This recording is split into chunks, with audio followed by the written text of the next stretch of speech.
for letting us use the sanctuary.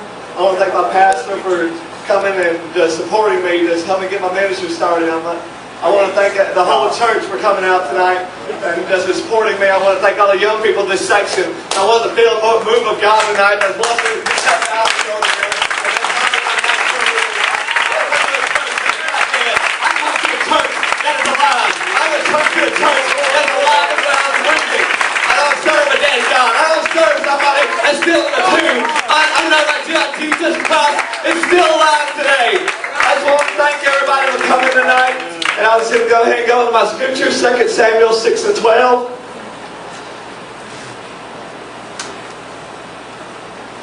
Thank you, Jesus. Thank you, Jesus. And it was told King David, saying, the Lord had blessed the house of Abedom, and all that pertaineth unto him, because of the ark of God. So David went and brought up the ark of God from the house of Abedom into the city of David with gladness. And it was so that they bare the ark of the Lord and gone 6 paces. He sacrificed oxen and fatling. And David danced before the Lord with all his might.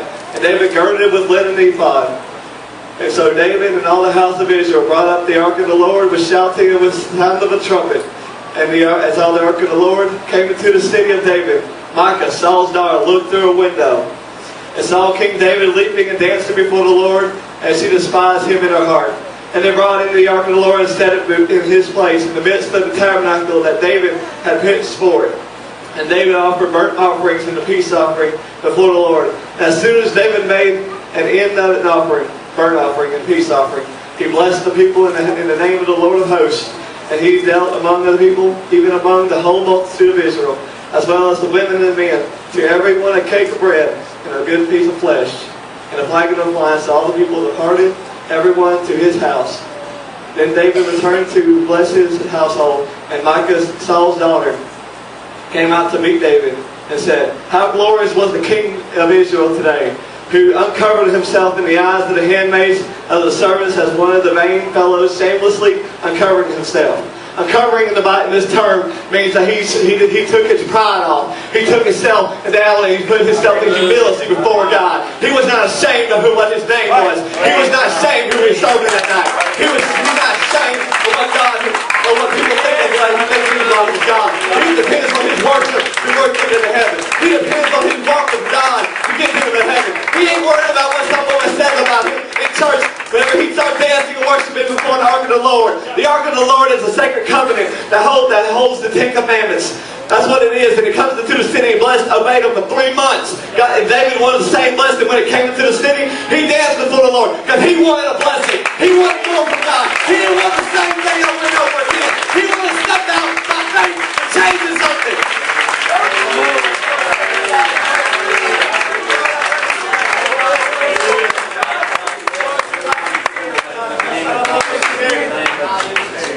I come tonight to see some young people worship God more than they have in the past few months. I see some young people that are lost sometimes. I see some young people with problems. I see some young people that want the desire that wants to be renewed. I want to see some young people that remember the first time they got the Holy Ghost. And they didn't care who was around them. They didn't care who was making fun of them. They didn't care what the way they looked like. They didn't care what the respect fell out. They didn't care the bubble pins fell out of their hair. They didn't care to get their hair loose all the time.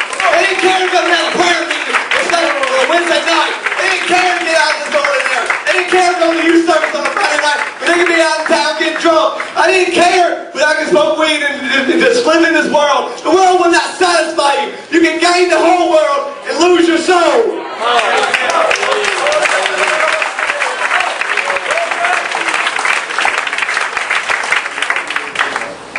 Whenever Saul's daughter came out, Micah, she disgraced David. She put him in a place where he was in a predicament, whether he had to decide if he's going to worship God or let somebody decide his own destiny. Because if he went with what Micah said, he'd have stayed still and never seen another move of God. Everybody stepped out on faith. I'm going to serve God no matter what this woman says. I'm going to serve God no matter what my adversary says. Get the adversary out of your window. Praise God. It's time you got the pornography out of your window. The devil ain't going to let you get through it. It's time to get your addictions out of your window. It's time to get your flesh out of the window. You got to step aside from the addiction addictions. You got to step aside from the pornography. You got to step aside from the cigarettes, alcohol, tobacco. I'm not satisfied with anything in this world. I'm satisfied with only God. God's my strength. He is my shield. Now remember what our ancient lifelines are. We got to know the road that was set before us by our fathers and forefathers. We got to know what God has set before us. We got to know how to live the standards of life. We got to know how to live the standard of what our pastor sets up for us. That's why I thank God to have a pastor that leads me and lets me know what I'm doing wrong. That lets me know when I'm not living right. That lets me know He's praying for me every day. He wants me to get involved in ministry. He wants me to get involved in prayer service. He wants me to get involved with the young people. Because we don't want to see young people die every day. We don't want to see somebody die in a car wreck because they're drunk and they can't control the wheel. Hallelujah. Hallelujah. Because the devil is your adversary. He tries to wake you up every day, make you feel like I don't matter anymore. Whenever the Bible says some young people and older men, they're like Noah was a drunk, but God changed his heart. Abraham was too old. They issued for the nation of children. Isaac was a daydreamer. Jacob was a liar. Leah was ugly. Joseph was abused. Jonah ran from God. Peter denied Christ. Lazarus was dead. Paul was too religious. David had an affair, and he was a murderer. Gideon was afraid. I'm not afraid of anything anymore. The only thing I should fear is my God, and that's all. The time we step up and serve God wholeheartedly, not worried about what the people ever will say. In this world, I'm going to have only thing that change your life, there, people. It's time to serve everybody, have a prayer life in your life. You gotta wake up every morning. Thank you, God, for giving me another breath. Thank you, God, because He didn't have to wake you up this morning. He didn't have to give you the glory of heaven, God. He didn't have to give you all these things. He didn't have to let you prosper. He could have let you live under a bridge. Right. He gave you more than we deserve. I don't think God just wants us to live to sit on a pew, cross our arms, and just sit still in the service when He's trying to move you. He's trying to speak to you. He said, I want this to change. I want more than you. I want your whole heart. Right. Hallelujah. Hallelujah. My God died on the cross for your sin. So why are we sitting still, church? Why are we not doing more for God? Why are we just sitting still and not letting God be our body? Because we are the body of Christ. So you got to let your arms start reaching out for some people. You got to do more than what you do. We got to get that outreach. You got to get involved with young people. You got to get involved with elders, altar service. You got to show some young people how to live right. You got to make a statement. You got to live my way.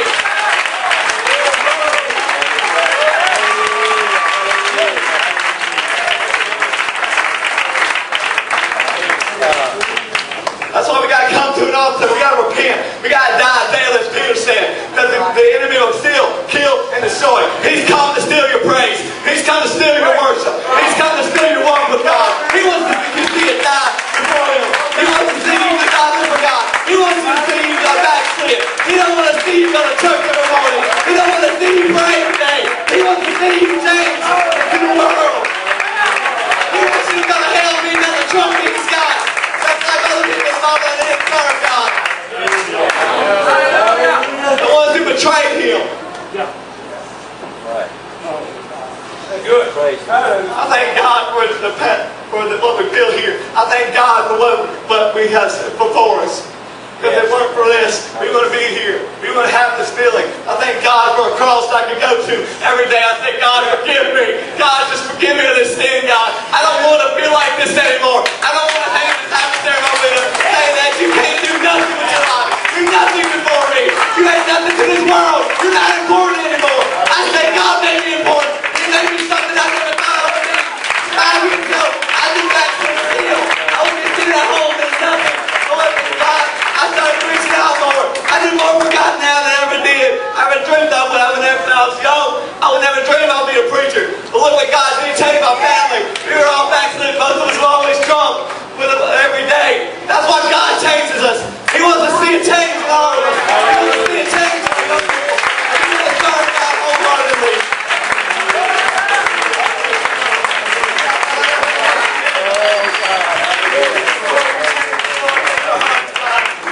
What God wants to do, He wants to change every one of our hearts. Yeah. He wants us to renew ourselves every day. He wants us to die daily. Yeah.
mistreated every day.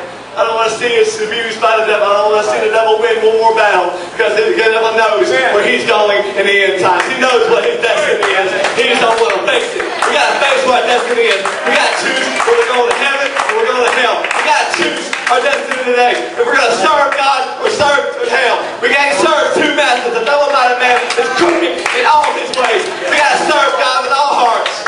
Right. Hallelujah. We got to get the adversary out. We got to serve God with all hearts. We got to not let the adversary come in our home, steal our children. If we ain't got a prayer life, our children's going to be lost. If we ain't got a prayer life, our family's going to be lost. We got to find something to get our family in tune with God. We got to find our way to walk with God. We got to find a way to change our generation. Our generation's going to die without us. Our generation's not going to prosper without us. God wants us to see a generation by every young people. We're not afraid to understand it. We're not afraid to live with God. We're not afraid of what people think of them anymore. We're not afraid of speaking tongues to others. We're not afraid of what people think of them anymore. I'm proud of a God that doesn't care, but I look like I came to him. He changed me from the inside, and that's when he worked on the outside. He changed me while I was with him. He changed me while I served him every day.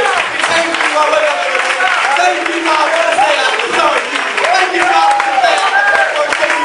Thank you, God, for the day I worship you. Great I am, the Prince of Peace, Jehovah Jireh.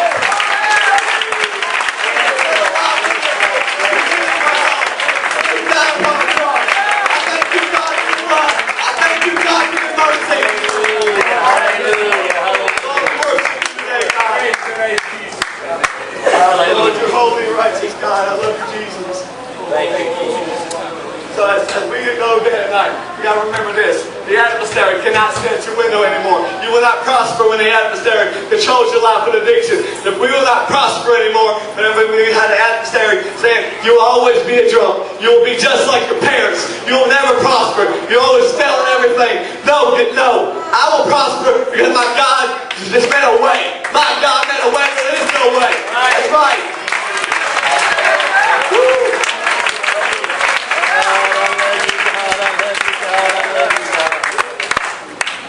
Praise God.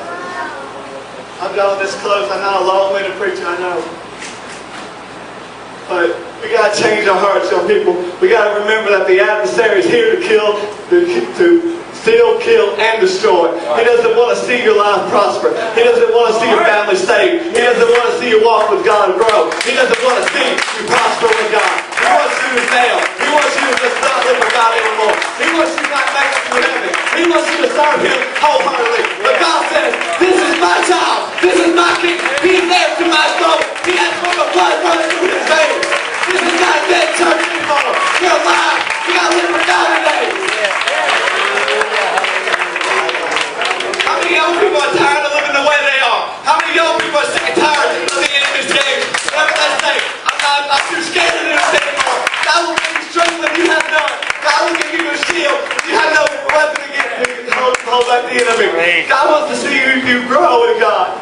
So you can't lose your dance. You can't lose your shout. Because we got to live for God. Yes. Hallelujah. I want to see some young people change tonight. They don't